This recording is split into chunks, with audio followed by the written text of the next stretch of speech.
를 드립니다. 오늘도 또 영상으로 예배를 드리는 우리 모든 성도님들께도 동일한 은혜와 복이 넘치시기를 다시 한번 우리 주님의 이름으로 축복합니다. 지난주에는 다 하나님 앞에 있나이다 라는 제목으로 말씀을 나누면서 하나님께서 천사를 통해 명령하신 대로 베드로 사도를 초대하고 그를 맞을 때에 그의 발 아래 엎드려 절하기까지 온 집안과 더불어서 간절히 말씀을 사모하며 기대하고 있는 고넬료를 우리는 만나보았습니다. 그는 베드로를 통해서 주시는 하나님의 말씀이 무엇인지 듣기 전에는 의문이 풀리지 않을 것입니다. 또 베드로 역시 하나님께서 환상을 통해서 3번씩이나 무엇인가를 말씀해 주셨는데 보여주셨는데도 불구하고 오히려 그 마음속에 궁금증만 더해질 뿐 고넬료를 만나기 전까지는 아직 풀리지 않는 수수께끼 같은 문제였단 말입니다. 특히 베드로는 하나님의 선민으로서 우상 숭배자들이요 할례받지 않는 이방인들과 교제하는 것조차 금하고 있는 유대인들의 율법과 그 전통적인 관습으로 인해서 결코 이 고넬료의 초대에 응해서는 안 될 처지였습니다. 그렇지만 이곳에 오기 전 성령께서 주신 그 환상의 의미가 부정했다고 생각했던 그 이방인들까지도 하나님께서 깨끗하게 하셔서 복음을 통해 구원을 받을 수 있다는 사실을 깨닫고 기꺼이 초대에 응한 것입니다. 만약 하나님께서 고넬료와 베드로에게 주신 그 환상이 없었더라면, 아니면 두 사람 중에 한 사람만 그러한 환상을 보여주셨다면 베드로는 이방인들에게 복음을 전하지 않았을 것입니다. 전할 수도 없었을 것입니다. 또 고넬료 역시 이 베드로를 만날 이유가 없었던 것이죠. 결국 유대인 사도 베드로와 이방인 백부장 고넬료의 그 만남은 우연이 아닌 하나님께서 철저하게 계획하신 하나님 나라의 화평의 복음 전파를 위한 필연적인 사건이었단 말입니다. 이제 고넬료는 하나님께서 베드로 사도를 통해서 주실 모든 말씀을 기대하면서 준비된 마음으로 자신들의 하나님 앞에 있음을 고백했습니다. 이제 말씀만 해주세요. 우리는 이 모든 것을 빠짐없이 들을 준비가 되어 있습니다. 사랑하는 성도 여러분, 오늘도 그러한 마음으로 이 시간 하나님 앞에 나오셨습니까? 말씀 받으실 준비가 되어 있습니까? 할렐루야! 하나님께서는 그러한 마음 준비가 되어 있는 분들에게 말씀을 허락하시고 말씀을 깨닫게 하시고 이제 성령을 부어 주실 줄로 믿습니다. 아멘. 이제 오늘 비밀이 풀려지기 시작합니다. 따라합니다. 인종을 가리지 않고 다 받아주시는 하나님. 고넬료로부터 자기 자신을 초대하게 된 그 경위를 자세히 들은 베드로는 설교를 시작하면서 이제 모든 의문이 확 풀려졌음을 고백하고 있습니다. 세번역 성경으로 34절 35절을 제가 읽어드리겠습니다. 나는 참으로 하나님께서는 사람을 외모로 가리지 아니하시는 분이시고 하나님을 두려워하며 의를 행하는 사람은 그가 어느 민족에 속하여 있든지 다 받아주신다는 것을 깨달았습니다. 할렐루야. 그러니까 하나님을 경외하며 또 의를 행하는, 선을 행하는 사람은 그가 어느 민족이든 간에 어떤 피부 색깔을 가지고 있든 간에 다 받아주신다는 것을 깨달았다, 이렇게 이야기하고 있는 거예요. 지지난번 설교에서 초대교회를 이끌어갔던 그 베드로는 율법과 복음, 또 구약과 신약 그 어느 중간 지점에 회색지대라고 얘기하는 그곳에 머물러 있는 사람이라고 말씀을 드렸댔습니다. 사실 이것은 베드로 사도의 문제만은 아니었습니다. 초대교회를 이끌어갔던 예수님의 제자들, 사도들 모두에게 부딪힌 문제였습니다. 오늘도 우리가 오해하고 있는 것은 율법은 이스라엘, 유대인만을 위한 것이라는 고정관념인 거예요. 여러분, 율법은 유대인만의 것이 아닙니다. 하나님께서 창조하신, 세상에 보내주신 모든 이들을 위한 복음이었단 말입니다. 이것을 먼저 우리가 인정하지 않으면 베드로가 설교한 이것을 풀어나갈 수 없고 이해할 수 없는 거예요. 제가 자주 말씀드립니다마는 하나님께서 이스라엘을 택한 이유가 무엇이었습니까? 그들을 뭘로 삼으시고자? 제사장 나라로 삼으시고자 이스라엘을 택하셨다고 말씀드렸죠. 출애굽기 19장 5절 6절에 보니까 세계가 다 내게 속하였나니 너희가 내 말을 듣고 내 언약을 지키면 너희는 모든 민족 중에서 내 소유가 되겠고 너희가 내게 대하여 제사장 나라가 되며 거룩한 백성이 되리라. 너는 이 말을 이스라엘 자손에게 전할지니라. 아멘. 자, 잘 들어보십시오. 하나님께서는 온 세계를 구원받고 복받을 백성과 버림받고 심판받을 백성으로 나눈 일이 결코 없어요. 다 하나님의 백성이란 말입니다. 세계가 다 내게 속하였다. 그런데 그 중에서 이스라엘을 당신의 것으로 삼으시고 제사장 나라로 삼으셨다고 말씀하고 있는 거예요. 이 말은 뭐예요? 우리 인류 조상 아담과 하와가 죄를 지음으로 하나님과 우리가 분리되었지 않습니까? 더 이상 하나님의 거룩한 자리로 나아갈 수 없는 그러한 존재가 되어버렸습니다. 그런데 하나님께서는 이 세상 모든 사람을 버린 적이 한순간도 없으세요. 바로 그 가운데에 이스라엘 백성을 택해서 그들로 하여금 하나님과 믿지 아니하는 세상을 중보하는 제사장 나라로 삼으신 것입니다. 할렐루야.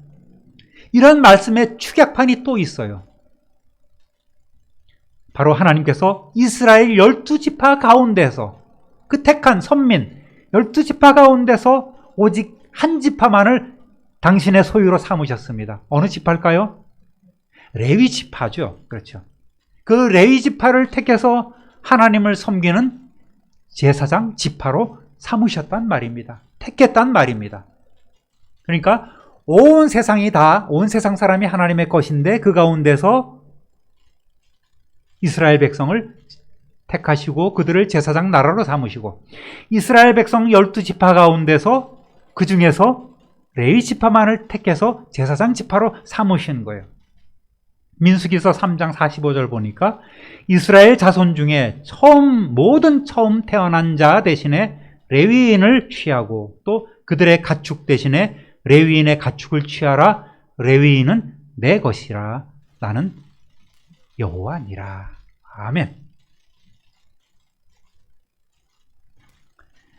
여러분, 이스라엘 백성 중에서 첫째 난 것, 모든 장자와 첫 새끼는 하나님의 것으로 하나님께 바쳐야 되는 거예요.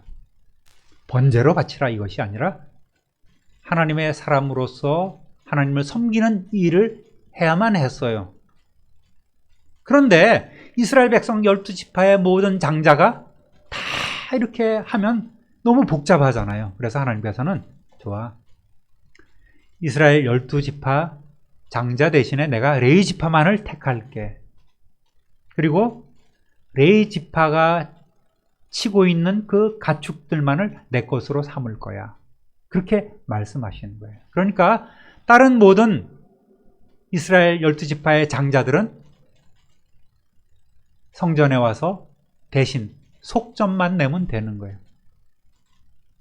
몸값만 하나님 앞에 드리면 되는 것이었습니다. 그렇게 하나님께서는 핀셋으로 이스라엘 백성을 택하시고 이스라엘 백성 중에서 레위지파를 택하시고 그들로 하여금 제사장 나라요 제사장 지파로 삼으신 것이란 말입니다. 무슨 말입니까? 구원이라는 것은 이미 모든 민족에게 주어졌고 다 하나님의 것이고 하나님의 백성이라는 얘기예요.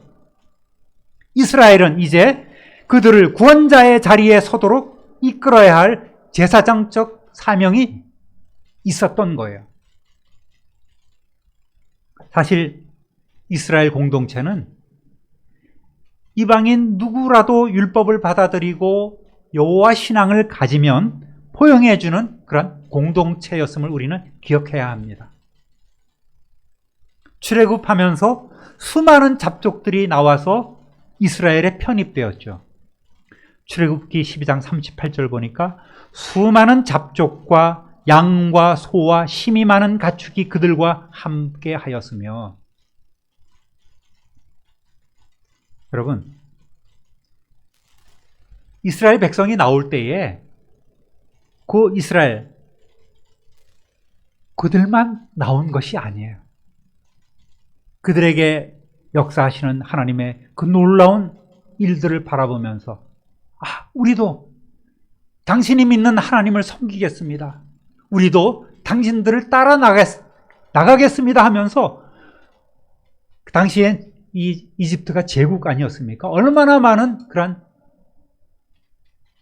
사람들이, 얼마나 많은 민족들이 노예로 끌려오거나 그들을 섬기고 있었겠습니까? 그런데 그들이 다 이스라엘 백성을 따라 나선 거예요. 성경에 허다한 잡족이라고 표현되어 있습니다. 그래서 어떤 학자들은 이스라엘 민족 못지않은 그런 많은 사람들이 함께 나왔다고 이야기하고 있는 거예요. 우리가 다 당신들이 믿는 그 하나님을 섬기겠습니다. 여러분 잘 보십시오. 여호수아의 그런 동역자가 누구였습니까? 갈렙이었잖아요. 갈렙이 어느 민족이었습니까? 이스라엘, 딱 따져서 12지파 이스라엘 족속이 아닌 거예요. 에돔 후손인 그나스 족속이었단 말입니다. 그런데 그는 자연스럽게 유다지파에 편입됐고 유다지파의 한 족장의 자리까지 지금 그 자리를 차지하고 있는 것 아니겠습니까? 또 우리가 잘 알고 있는 다윗 역시 수많은 이방인 신하들을 거느렸어요. 여러분이 잘 알고 있는 장군 누가 있어요? 헷 족속. 다윗이 이렇게 하라고 한 사람 우리아잖아요. 우리아도 다윗의 충직스러운 그런 장수 아니었겠습니까? 그뿐만 아니라 많은 그런 신하들이 다윗을 섬겼습니다. 이방인 신하들이 섬겼어요. 그만큼 이스라엘 공동체가 피로 섞인 족속이 아닌 여호와 신앙으로 율법으로 이루어진 공동체임을 우리는 인정해야 되는 거예요. 그만큼 너그러웠습니다. 또 예수님의 족보에 들어간 수많은 여인들, 수많다기보다도 여인들이 다 어떤 사람들이었어요? 다 이방인 여인 아니었습니까? 이방 여인이었어요. 라합, 다말, 룻 이런 사람들이 다 이방인이었어요. 근데 자연스럽게 이스라엘 예수님의 족보에까지 다윗의 왕가에 이들이 편입이 되어 있는 거예요. 그런데 문제가 뭐예요? 솔로몬 시대 이후에 이스라엘이 완전히 망해가지 않습니까? 뭐 때문에요? 우상 숭배 때문에. 솔로몬이 말년에 이 판단력이 흐려지면서 그 지혜의 왕이었던 솔로몬이 수많은 여인들과 이렇게 통혼하면서 그들이 가져온 모든 우상들을 다 용납한 거예요. 그러니까 그의 아들 르호보암 때에 나라가 딱 쪼개지지 않습니까? 남으로 북으로. 그리고 둘 다 어느 누구라 할 것 없이 이스라엘, 북이스라엘이야 말할 것도 없죠. 완전히 우상숭배에 빠지게 되고 결국은 두 나라가 북이스라엘, 남유다가 다 이 우상숭배로 인해서 완전히 멸망당한 거예요. 하나님의 심판이 그들에게 임한 거예요. 제사장 나라로서 사명을 감당해야 될 그 나라가 선민 하나님은 우리만 등다스고 배부르게 해주시고 우리만 보호해 주시고 우리 외에는 모든 족속들이 다 이렇게 쓰레기 같은 족속이야. 다 진멸해야 돼라는 그런 잘못된 사고방식으로 그들은 살았으나 그들이 그렇게 가증하게 여겼던 이방인들이 섬기던 그 우상까지도 이들이 받아들이면서 북이스라엘과 남유다는 멸망해 버린 거예요. 다 포로로 끌려가 버렸습니다. 세계 사방으로. 북이스라엘 백성들은 어디로 가서 어디로 됐는지 완전히 이제 그 흔적조차 찾을 수 없게 됐어요. 그나마 남유다에서 끌려간 신실한 사람들이 있어요. 어때요? 성전이 사라졌습니다. 완전히 파괴됐어요. 또 하나님 앞에 드리는 제사가 사라졌습니다. 제사를 드릴 수도 없어요. 율법이 사라졌습니다. 끌려간 곳에서 뭐가 새로 생겼냐면 회당이라는 것이 생겨난 거예요. 두루마리 몇 개는 가져갔어요. 그것을 통해서 안식일날 모여서 성경 공부하고 하나님의 때를 기다리는 시간이 수백 년간 이루어졌지 않습니까? 그러다 보니까 이방인들 사이에 이방인 세계에서 살다 보니까 점점 더 이들은 움츠러들고 점점 더 우리끼리 유대인 하면서 살게 되는 거예요. 점점 더 편협해져. 점점 더 유대인 선민 하면서 이들은 살아가고 있는 거예요. 하나님께서는 선민을 버리지 않으실 거야. 우리를 기억하실 거야 하면서 그들은 똘똘 뭉쳐서 살아가기에 급급했단 말입니다. 그러다 보니까 이 율법 신앙이 점점 더 극단의 선민주의, 율법 근본주의로 변질되어 가고 있는 거예요. 그래서 예수님 때는 어떻게 됐어요? 완전히 이거는 하나님이 주신 그 온 세상 사람들을 구원하라고 주신 그 율법이 아닌, 복음이 아닌 완전히 유대인들만의 것. 유대인들도 보편적인 유대인이 아닌 서기관과 바리새인 같은 종교 지도자들만의 율법이 된 거예요. 그들은 그 율법을 가지고 일반 사람들을 옥죄고 있는 거예요. 우리는 이렇게 잘 지키고 있어. 너희는 뭐야? 너희는 못 지키고 있지? 너희는 다 죄인이야 하면서 으스대고 살아가고 있는 생활의 한 수단 방법이 되어버린 거예요. 그래서 예수님은 이들을 통렬하게 책망하지 않았습니까? 마태복음 23장 13절 보니까 화 있을진저 외식하는 서기관들과 바리새인들이여 너희는 천국문을 사람들 앞에서 닫고 너희도 들어가지 않고 들어가려 하는 자도 들어가지 못하게 하는도다. 이 율법을 얼마나 쪼개고 얼마나 조건을 많이 붙였는지 자기들도 못 지켜. 그리고 사람들도 못 지키게 함으로써 이제는 천국에도 못 들어가게 하는 거예요. 그러니까 율법을 통해서 구원받으려 하는 그 모든 행위가 이제는 다 무의미한 하나의 형식주의로 빠져버렸다는 거예요. 유대인뿐만 아니라 모든 이방 사람들까지도 위했던 그 복음인 율법에 사람의 생각을 집어넣고 장로들의 유전을 집어넣고 종교 지도자들이 편한 대로 그것을 가감하고 해석해서 겉으로는 사람에게 옳게 보이되 안으로는 외식과 불법이 가득한 형식주의로 이들이 타락해 버렸다는 것입니다. 그러다 보니까 베드로를 비롯한 초기 기독교 지도자들은 예수님의 뜻을 알면서도 어정쩡한 상태로 있을 수밖에 없었던 거예요. 예수님은 어떻습니까? 이방인을 만나기에 꺼려하지 않았어요. 두로와 시돈 지방을 다니면서 병자들을 돌보시고 데가볼리 지역을 다니시면서 이방 지역을 다니시면서 복음을 전하셨습니다. 병든 자는 이방인이든 유대인이든 가리지 않고 그들을 고쳐주셨다는 말입니다. 이러한 예수님의 삶, 또 예수님께서 부활하여 승천하실 때에 땅끝까지 이르러 내 증인이 되라고 하신 그 말씀을 받고 느끼고 이방인들도 구원받는구나, 그들에게도 복음을 전해야 되겠다고 하는 생각을 갖고 있었음에도 불구하고 선뜻 나설 수 없는 이런 어정쩡한 상태에 있던 이 베드로를 이 사건을 통해서 완전히 돌려놓으신 거예요. 그래서 이번 일을 통해서 하나님께서는 사람을 차별하지 않으시고 어느 민족이든지 하나님을 두려운 마음으로 섬기고 옳은 일을 하는 사람은 누구나 다 받아주신다는 것을 분명히 깨달았으며 그 증거가 여기에 있는 고넬료 당신입니다. 지금 고백하고 있는 것 아니겠습니까? 베드로가 얘기하고 있는 건 뭐예요? 누구든지 이방인일지라도 율법을 받아들이고 할례를 받고 하나님을 섬기겠다고 고백을 하면, 율법을 지키겠다고 하면 이런 조건이 아니라 바로 하나님을 경외하며 하나님이 가르쳐주신 대로 선한 일을 하는 사람은 다 구원받을 수 있다고 이제 베드로도 비로소 깨닫기 시작하는 거예요.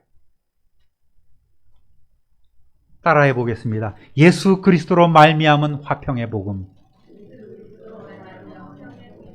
계속해서 베드로는 이제 본격적으로 예수 그리스도를 소개하기 시작합니다.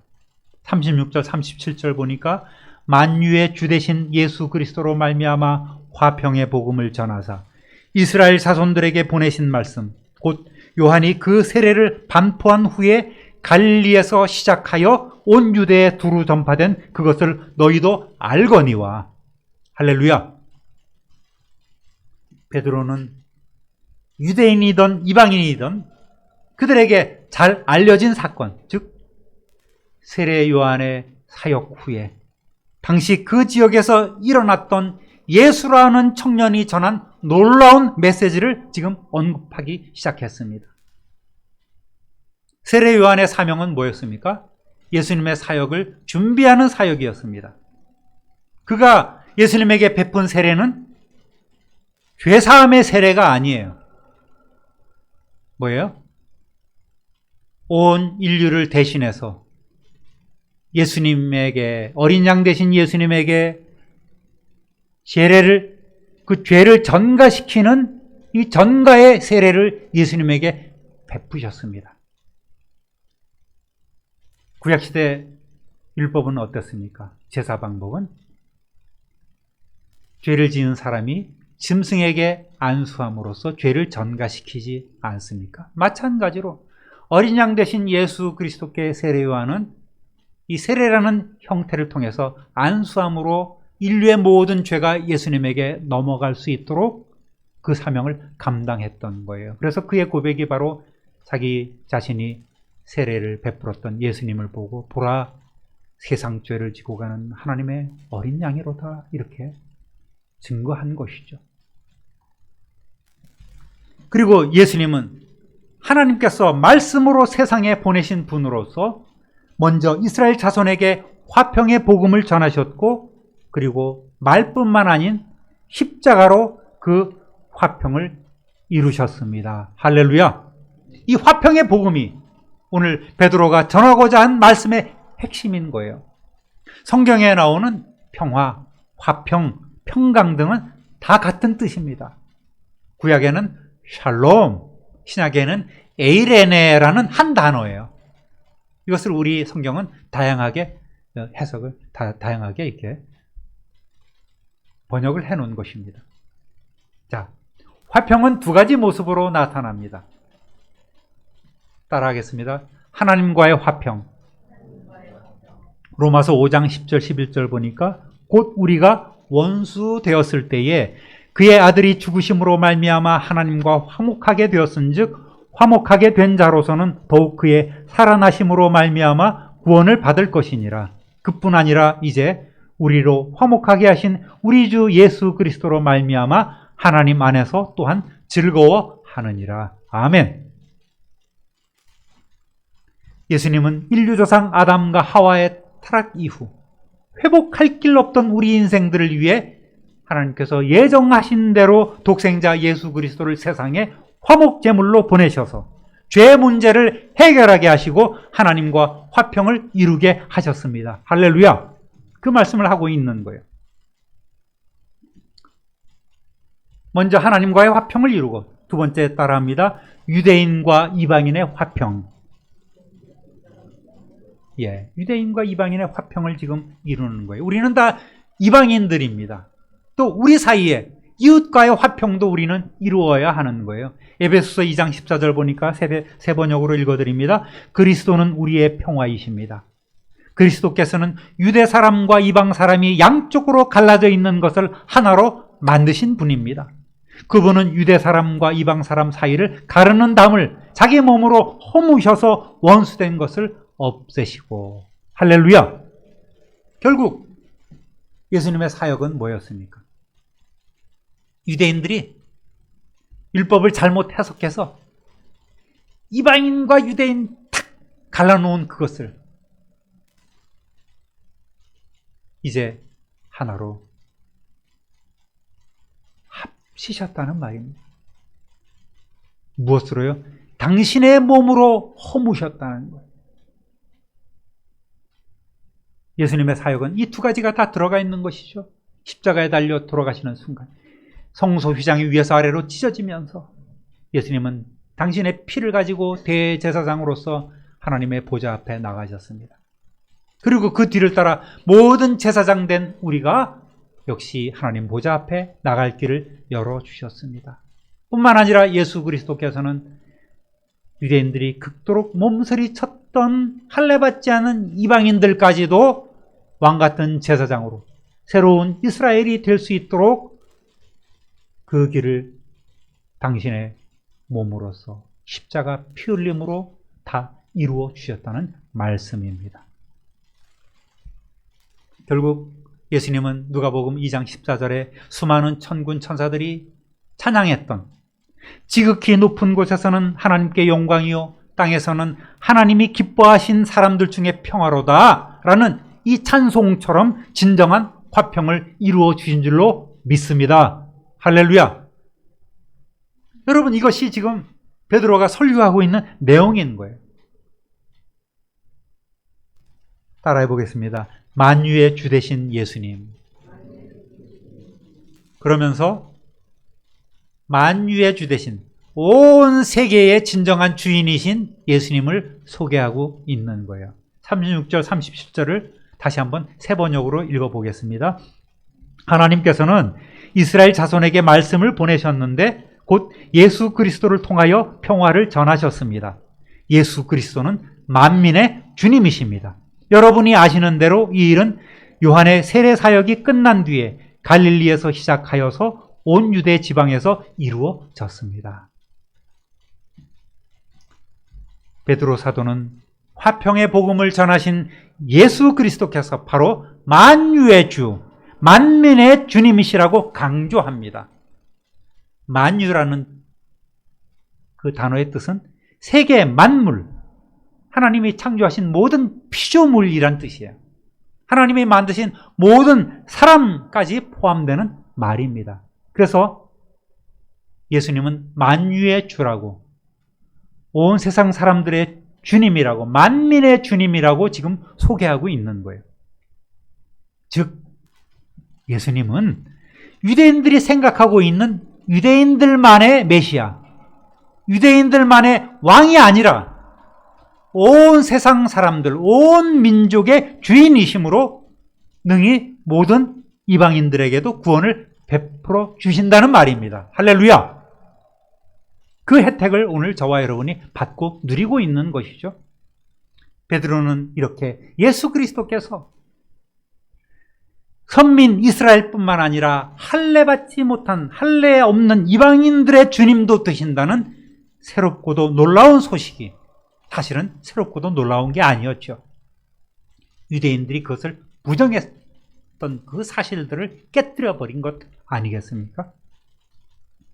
그 놀라운 소식이 이미 갈릴리에서부터 시작되어서 온 유대 지방을 지났고 이제 땅끝까지 전해질 것임을 지금 풀어주고 있는 거예요. 온 유대와 사마리아와 땅끝까지 복음이 전해지는데 그 복음의 첫 출발점이 바로 이방인들과 유대인이 지금 만나고 있는 이 자리, 고넬료와 그의 가족들에게 임할 놀라운 사건이라는 것을 지금 이야기해주고 있는 것입니다. 그래서 고넬료의 집안은 이방인들이 최초로 세운 교회가 되는 거예요. 그런 의미가 지금 있는 것입니다. 사랑하는 성도 여러분, 이러한 우리 구주 예수 그리스도의 십자가, 그 화평의 사역으로 인해 우리는 하나님과 평화를 이루게 되었습니다. 할렐루야. 우리 예수님 또한 우리에게 화평하게 하는 사명을 주셨습니다. 우리만 하나님과 화평을 이루는 것이 아니라 이제 우리 모두가 이웃과의 화평을 이루고 그들도 하나님 앞에 우리와 같은 구원자의 하나님 자녀가 될 수 있도록, 우리와 같은 왕 같은 제사장이 될 수 있도록 우리는 이제 제사장적 사명을 감당하라고 명령하고 계신 거예요. 마태복음 5장 9절 읽어보니까 화평하게 하는 자는 복이 있나니 그들이 하나님의 아들이라 일컬음을 받을 것이며. 아멘. 화평하게 하는 자는 영어로 보면 피스메이커입니다. 또 우리는 모두 화목하게 하는 그러한 직분을 우리에게 주셨다고 사도 바울은 고백하고 있습니다. 이러한 세상에 아직 주님을 만나지 못한 사람들에게 우리 모두가 피스메이커로 찾아가서 화평하게 하는 사람이 되어서 그들도 우리와 같은 하나님의 권세 있는 자녀 될 수 있도록 돕고 복음을 전하는 저와 여러분 되시기를 우리 구주 예수 그리스도의 이름으로 축원합니다. 오늘 이후로 성령의 인도하심 따라 하나님과 이웃을 화평하게 하는 피스메이커로서 또 왕같은 제사장으로서 세상을 중매하는 그러한 놀라운 사명 잘 감당하시는 저와 여러분 되시기를 우리 구주 예수 그리스도의 이름으로 축원합니다. 축원합니다. 축원합니다. 존귀하신 하나님 아버지, 오늘 말씀을 통하여 우리는 유대인들이 오해했던 그 율법의 의미를 다시 한번 깨닫게 되었습니다. 율법은 사람들을 옥죄는 족쇄가 아니라 바로 복음이었고, 예수님께서 그 율법을 폭넓게 해석해 주시면서 또 친히 말씀으로, 새롭게 되는 말씀으로 세상에 오셔서 막혀있던 하나님과 우리 사이의 담을 허무시는 화목제물이 되어주시고, 또 이방인과 유대인들이 하나가 될 수 있도록 그 담을 당신의 몸으로 허무시며 오늘도 우리에게 화목해 하는 사명을 감당할 수 있도록 권유하신 이 놀라운 복음을 오늘 저희들이 들었습니다. 오나옵기는 이러한 하나님의 뜻이 온전히 우리의 삶 가운데 이루어지게 하시고 하나님의 명령을 우리가 잘 받게 하시고 하나님이 주신 직분 사명을 감당하는 피스메이커가 다 될 수 있도록 우리를 성령 하나님 뜻대로 다루어 주옵소서. 감사와 찬송과 영광을 하나님께 돌리옵고 우리 구주 예수 그리스도의 이름으로 축복하며 기도 올립니다. 아멘.